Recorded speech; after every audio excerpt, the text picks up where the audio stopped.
Chandar dining table पर बैठा हुआ खाना खा रहा था। वाह सीमा, तुम कितना स्वादिष्ट खाना बनाती हो। वैसे मैं सोच रही थी कि क्यों ना हम अपना एक रेस्टोरेंट खोल लें। मैंने कुकिंग क्लासेस भी की हैं और आपने होटल मैनेजमेंट, और इससे हमें कहीं और काम भी नहीं करना पड़ेगा और हमारा घर भी अच्छे से चल जाएगा। बात तो तुम ठीक कह रही हो सीमा, लेकिन मेरे पास अभी इतने पैसे नहीं हैं कि हम ढाबा खोल लें। आप ऐसे ही परेशान होते हैं। आजकल बैंक से लोन लेना कितना आसान हो गया है। हम बैंक से लोन लेकर एक रेस्टोरेंट खोल लेंगे और फिर बाद में किश्त से लोन चुकाया करेंगे। हाँ, ये हो सकता है। मैं कल ही बैंक मैनेजर से जाकर लोन के बारे में बात करूंगा। हाँ। अगले दिन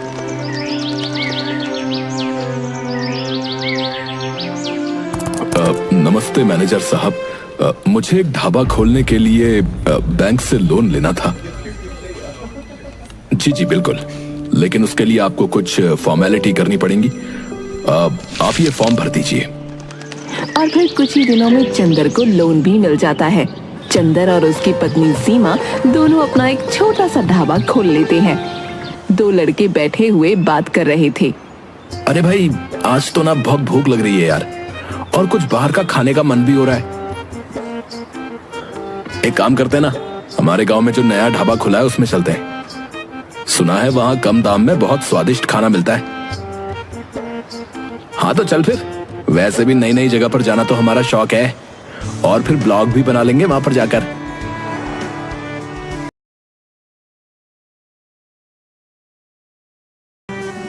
क्या मंगवाऊं तुम्हारे लिए?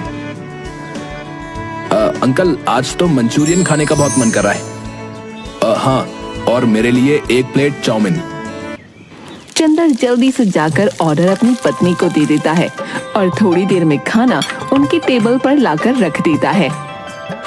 वाह अंकल, कितनी अच्छी खुशबू आ रही है। इससे तो भूख और भी बढ़ गई।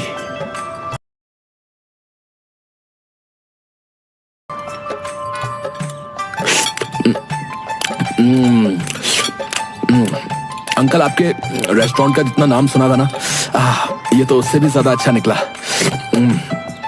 अब हम बार बार यहीं पर खाना खाने आएंगे। हाँ हाँ अंकल, सच में इतने कम दाम में तो सिर्फ आप ही के यहाँ पर खाना मिलता है। हाँ।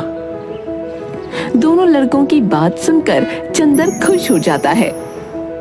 सीमा, तुम्हारे हाथ का खाना लोगों को बहुत पसंद आ रहा है।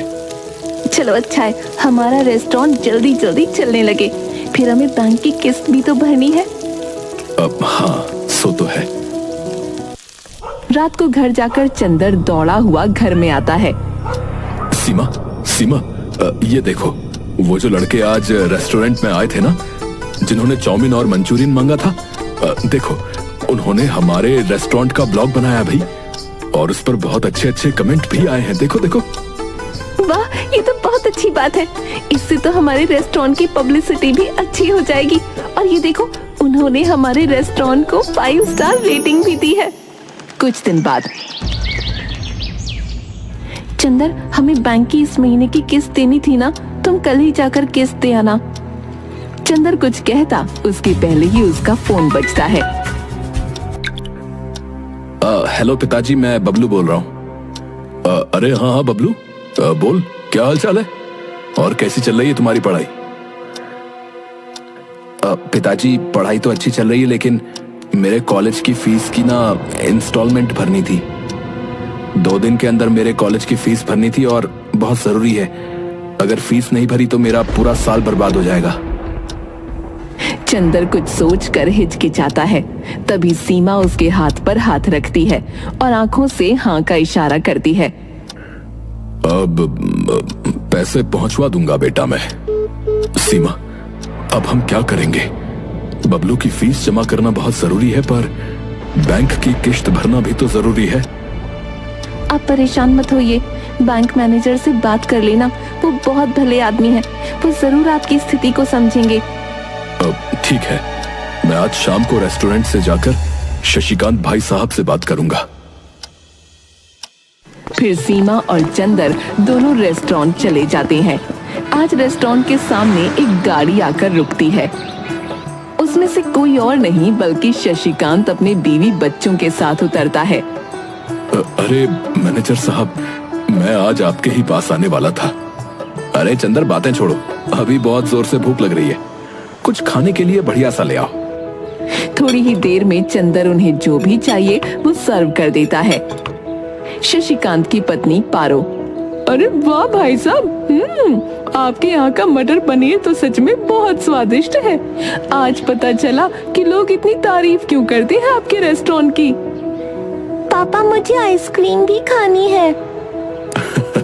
हाँ हाँ बेटा, मैं अभी तुम्हारे लिए आइसक्रीम लेकर आता हूँ। अच्छा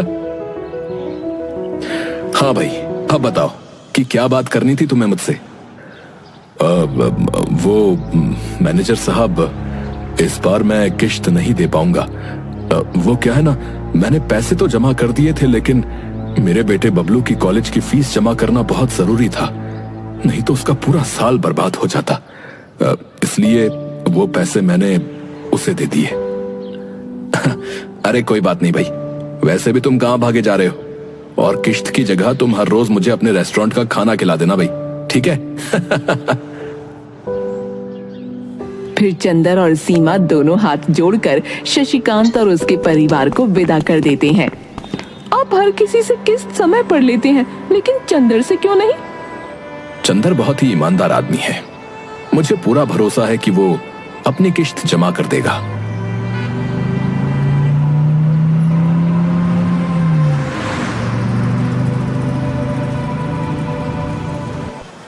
ये रेस्टोरेंट तो चंदर के रेस्टोरेंट से बहुत बड़ा और ज्यादा सुविधाजनक दिख रहा है, लेकिन यहाँ कम भीड़ है और वहाँ ज्यादा। ऐसा क्यों? क्योंकि यहाँ का जो ओनर है वो बहुत ही बदतमीज और लालची किस्म का आदमी है। और वैसे भी होटल बड़ा बनाने से कुछ नहीं होता, उसमें खाना भी स्वादिष्ट होना चाहिए, और चंदर के रेस्टोरेंट में ये सारी बातें हैं। साहब, आपने इतनी मेहनत से इतना अच्छा और बड़ा रेस्टोरेंट खोला, लेकिन आपसे ज्यादा तो उस चंदर का रेस्टोरेंट चल रहा है। हाँ, और सुना है कि उसके रेस्टोरेंट में उसकी बीवी खाना बनाती है भाई। हाँ सरकार, क्यों ना आप भी भाभी जी से ही खाना बनवा लो। अरे उसे सिर्फ खाना खाना आता है, बनाना नहीं। वैसे भी जब आखिरी बार तुम हमारे घर आए थे और मैंने उसे पनीर की सब्जी बनाने के लिए बोला था, तो याद है ना कैसी बनाई थी? हाँ, नहीं, उनसे अच्छा तो हम किसी और से ही बनवा लेंगे। हाँ हाँ, तो अब जल्दी से सोचो कि उस चंदर का ढाबा बंद कैसे करवाएं, क्योंकि अगर उसका रेस्टोरेंट चल गया तो हमारा रेस्टोरेंट बंद होने की कगार पर आ जाएगा, समझे? वैसे एक तरकीब है हमारे पास सरकार। इस चंदर ने ढाबा बैंक से लोन लेकर खोला है और इस महीने की किश्त भी नहीं चुकाई। अगर हम बैंक में शिकायत कर दें तो बात बन सकती है। अरे लेकिन वो बैंक का मैनेजर शशिकांत, वो उसी की तरफदारी करता फिरता है? जी सरकार, उसकी फिक्र आप क्यों करते हो? अगले महीने इस मैनेजर का ट्रांसफर होने वाला है। हाँ? उसके बाद तो चंदर को बैंक की किश्त भरनी ही पड़ेगी ना। इतनी जल्दी इतने पैसे जमा करना उसके बस की बात नहीं है सरकार। राजेश शैतानी मुस्कान देता है। कुछ दिनों बाद शशिकांत का ट्रांसफर हो जाता है और उसकी जगह नए मैनेजर रोहन, जो कि राजेश का रिश्तेदार था, वो आता है। अरे रोहन, और क्या हाल चाल है? मैं तुम्हारा बहुत दिनों से इंतजार कर रहा था। हाँ राजेश, तुमने यहाँ मेरा ट्रांसफर करवाने के लिए बहुत पापड़ बेले हैं, बताओ क्या काम है? वो क्या है ना, मेरे रेस्टोरेंट से थोड़ी दूर चंदर नाम के एक आदमी का रेस्टोरेंट है। उसने काफी समय से बैंक की किश्त नहीं भरी। पिछला मैनेजर तो उसे कुछ नहीं कहता था, लेकिन मैं चाहता हूं कि तुम उससे सारे पैसे एक साथ मांगो। मुझे यकीन है कि वो इतने सारे पैसे एक साथ नहीं दे पाएगा।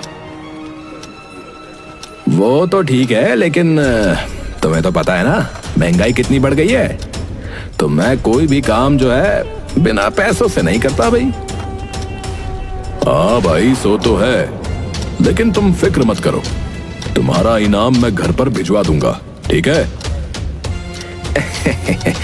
ठीक है, फिर कल तक तुम्हें खबर मिल जाएगी कि चंदर और उसकी पत्नी रोड पर आ गए।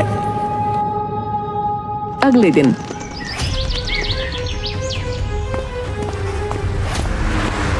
सुनिए, क्या आप ही चंदर हो? जी जी साहब।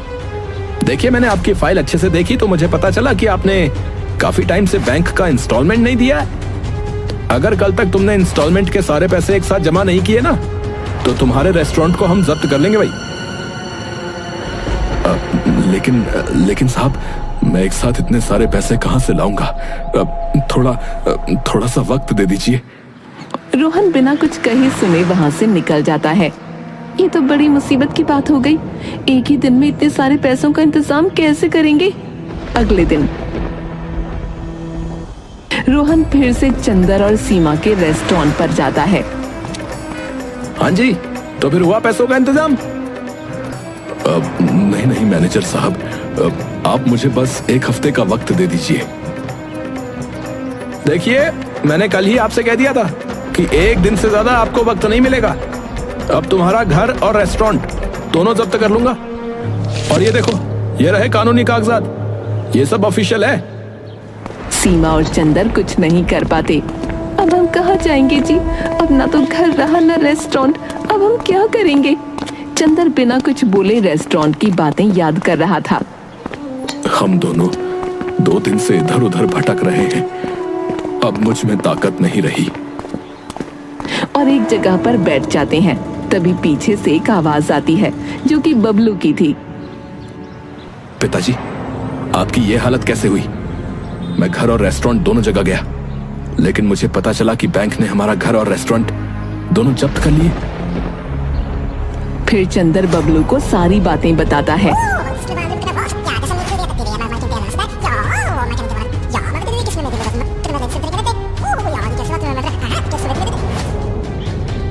और अब हमारे पास कुछ भी नहीं है बेटा। हाँ बेटा, पर तुम यहाँ क्यों आए? तुम्हें भी हमारे साथ ऐसे ही भटकना पड़ेगा। नहीं माँ, ऐसा कुछ नहीं होगा, हम कुछ ना कुछ तो कर ही लेंगे। तभी चंदर को चक्कर आ जाते हैं और वो नीचे गिर जाता है। पिताजी क्या हुआ आपको? अरे, लगता है कमजोरी से चक्कर आ गए। बेटा तुम जल्दी कहीं से पानी ले आओ।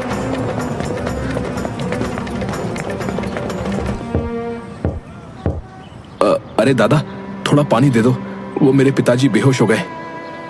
आदमी जल्दी से उसे एक लोटे में पानी दे देता है और बबलू चंदर को पानी पिलाकर एक जगह बैठा देता है।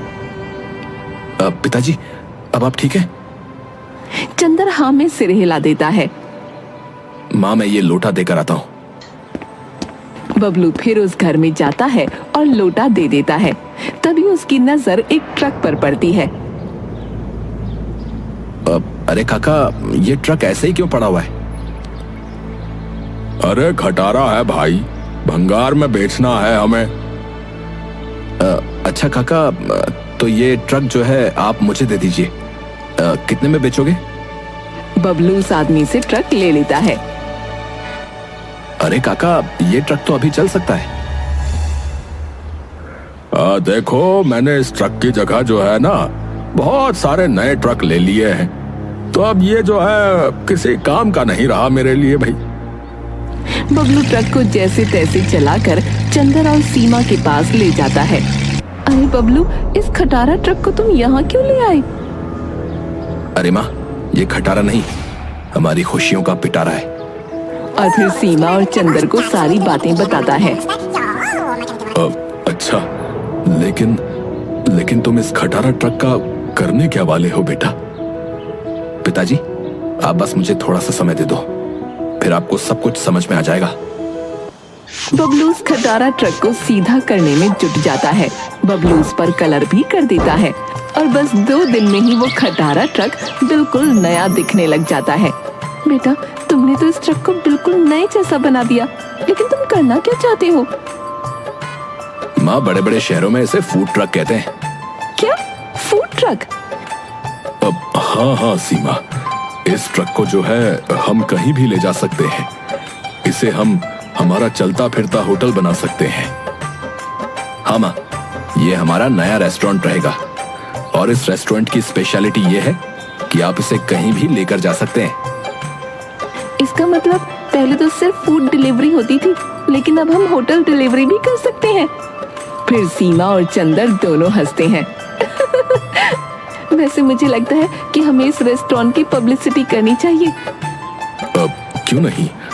तुम्हें याद है वो दोनों लड़के जिन्होंने हमारे रेस्टोरेंट का ब्लॉग बनाया था? हम भी बिल्कुल उसी तरह हमारे होटल का वीडियो बनाकर सोशल मीडिया पर डाल देंगे। हाँ हाँ, क्यों नहीं पिताजी, मैं अभी पूरे होटल का वीडियो बनाता हूँ। कुछ ही समय में बबलू का बनाया हुआ रेस्टोरेंट बहुत फेमस हो गया। कुछ आदमी नुक्कड़ पर बैठे बातें कर रहे थे। अरे भाई, तुमने सुना क्या? अरे पास के गांव में एक होटल है भैया, जो कि जरूरत पड़ने पर खुद चल कर जाता है। बस हमें एक बार जो है उस होटल को ऑर्डर करना पड़ता है, बस हो गया। हाँ हाँ भैया, अब बहुत अचंभे की बात है कि अब होटल भी जो है चलने लग गए हैं भैया। अरे पर ऐसा रेस्टोरेंट दिखता कैसा है भाई? मैंने तो अपने जीवन में नहीं देखा। अरे ताऊ जी, क्यों फिक्र करते हो? आप कहो तो मैं अभी बुला लेता हूँ उस रेस्टोरेंट को। अब हाँ हाँ बेटा, जरूर बुला लो। फिर मैं अपनी बुढ़िया को भी उसमें बैठकर खाना खिलाऊंगा।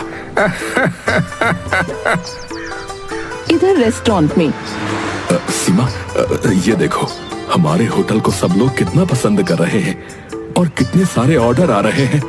सीमा भी बहुत खुश हो जाती है। इधर राजेश और सुंदर दोनों गुस्से में थे।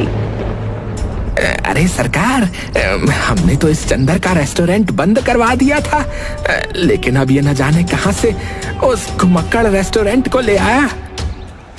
मुझे नहीं पता, लेकिन मुझे कैसे भी उसके रेस्टोरेंट को खत्म करना है। मैं उसके रेस्टोरेंट को बम से उड़ा दूंगा। उस कलमुहे चंदर की वजह से मेरा रेस्टोरेंट बंद होने की कगार पर ही है। हाँ हाँ सरकार, सो तो है। मैं बस दिन भर मक्खी ही मारने का काम करता हूँ यहाँ पर तो। अगले दिन अरे सुंदर, उस होटल को काली पहाड़ी के पीछे वाले मैदान में बुला ले। हम वहीं उसे फोड़ देंगे। वहां किसी को भी पता नहीं चलेगा कि वो रेस्टोरेंट कहां गायब हो गया। सब कुछ प्लान के मुताबिक ही चल रहा था, लेकिन जैसे ही राजेश और सुंदर दोनों ट्रक के पास जाते हैं, वैसे ही ट्रक में लाल सायरन बजने लगता है। उसे सुनकर चंदर, बबलू और सीमा तीनों हैरान हो जाते हैं। अरे काका, आपके पास बम है? अरे नहीं नहीं, मैं बम का क्या करूंगा भाई? काका झूठ मत बोलिए, ये ट्रक बहुत सारी जगहों पर जाता है, इसलिए मैंने अपने फूड ट्रक में मेटल डिटेक्टर लगा दिया था, जिससे मुझे पता चल जाता है कि किसी के पास बम है या नहीं। अच्छा, तो तुम ही ने हमारे रेस्टोरेंट और घर को जब्त करवाया होगा और अब इस घुमक्कड़ रेस्टोरेंट को भी उड़ाना चाहते थे। मैं अभी पुलिस को फोन करता हूँ। नहीं नहीं बबलू बेटा, पुलिस को फोन मत लगाओ। लेकिन तुम मेरे छोटे से रेस्टोरेंट को क्यों खत्म करना चाहते हो? वैसे भी तुम्हारा कितना बड़ा रेस्टोरेंट है। तुम्हारा रेस्टोरेंट खुलने के बाद तो मेरा रेस्टोरेंट बंद होने की कगार पर आ गया था, इसीलिए मैंने तुम्हारे साथ ये सब किया था। मैं रोहन को कहकर फिर से तुम्हारा घर और रेस्टोरेंट छुड़वा दूंगा, लेकिन तुम पुलिस को फोन मत लगाओ बेटा। अरे चाचा, वो तो मैं भी करवा सकता हूँ। बबलू पुलिस को फोन लगाकर सारी बातें बता देता है।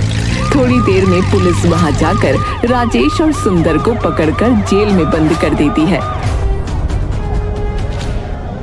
और बबलू अपना पुराना रेस्टोरेंट और घर दोनों छुड़वा लेता है।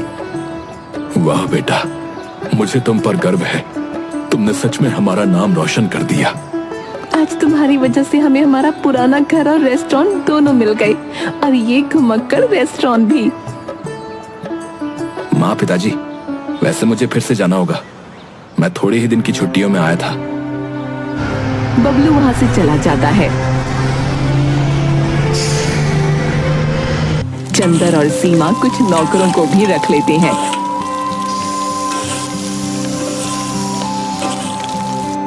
और फूड ट्रक के साथ साथ पुराने रेस्टोरेंट को भी चलाते हैं।